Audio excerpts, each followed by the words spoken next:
Bonjour à tous, j'espère que vous avez tous bien.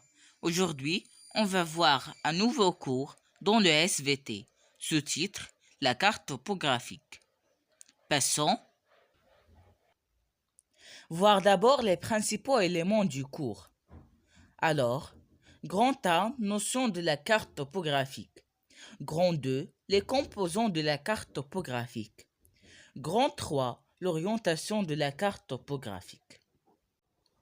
Donc, avant de commencer le cours, on va voir une petite introduction. Alors, pour découvrir le terrain, on utilise des outils comme la boussole, GPS, Internet, vidéo, carte topographique, etc. La carte topographique constitue un outil très important pour découvrir un milieu, car elle est riche en informations. Bien, on passe d'abord à grand A, notion de la carte topographique.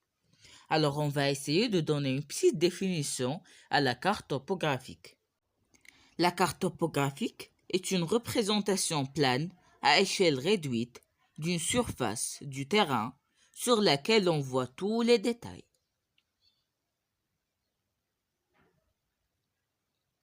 Donc, on passe à grand 2, les composants de la carte topographique. J'ai pris un exemple de la carte d'Al-Hoceima. Comme on voit, toute carte topographique comporte un titre. Le titre ici, c'est Al-Hoceima. Alors, le titre permet de savoir le nom de la région représentée sur la carte topographique. Après, sur la carte, on voit plusieurs symboles. Il y a des traits fins, des traits gras, il y a beaucoup de choses. Pour comprendre leur signification, on revient à la légende. Alors, la légende, il s'agit de l'ensemble des symboles qui expliquent le contenu de la carte topographique. Ensuite, on a l'échelle. Alors l'échelle, c'est le rapport de grandeur entre la mesure sur la carte et celle même mesure réelle sur le terrain. Elle peut être indiquée sous la forme d'une échelle numérique ou échelle graphique.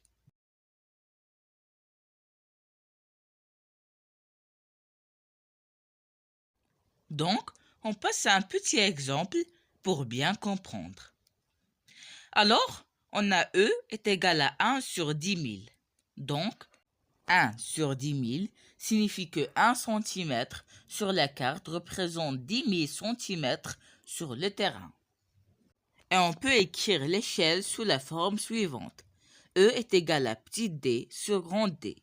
Petit d représente la distance sur la carte et grand D représente la distance réelle. Alors, 1 sur 10 000. 1, c'est la distance sur la carte et 10 000, c'est la distance réelle. Maintenant, on passe à grand 3, l'orientation de la carte topographique. Alors, pour orienter la carte topographique, on utilise la boussole. Mais avant de continuer, on va voir c'est quoi une boussole. Une boussole est un appareil qui contient un cadre qui porte les 4 directions géographiques, nord, sud, est et ouest. Il contient également une aiguille magnétique qui indique toujours le nord magnétique.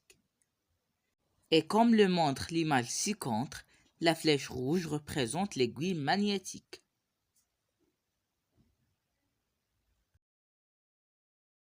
Donc, comme on a déjà dit, que pour orienter la carte topographique, on utilise la boussole. On pose la boussole sur la carte et l'aiguille magnétique détermine le nord magnétique.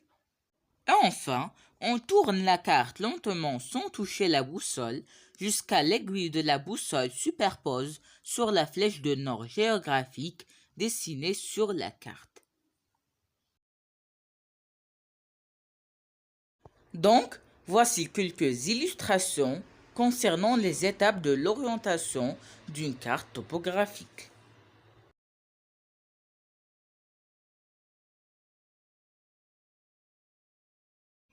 Maintenant, nous allons passer aux éléments les plus importants pour orienter une carte topographique.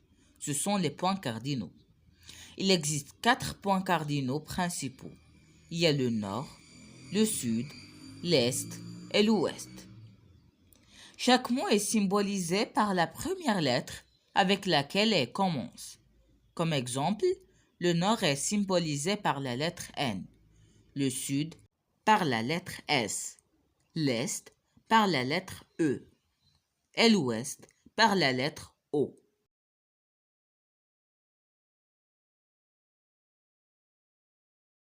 Il existe aussi des autres points cardinaux. Il y a le nord-est, le sud-est, le sud-ouest et le nord-ouest.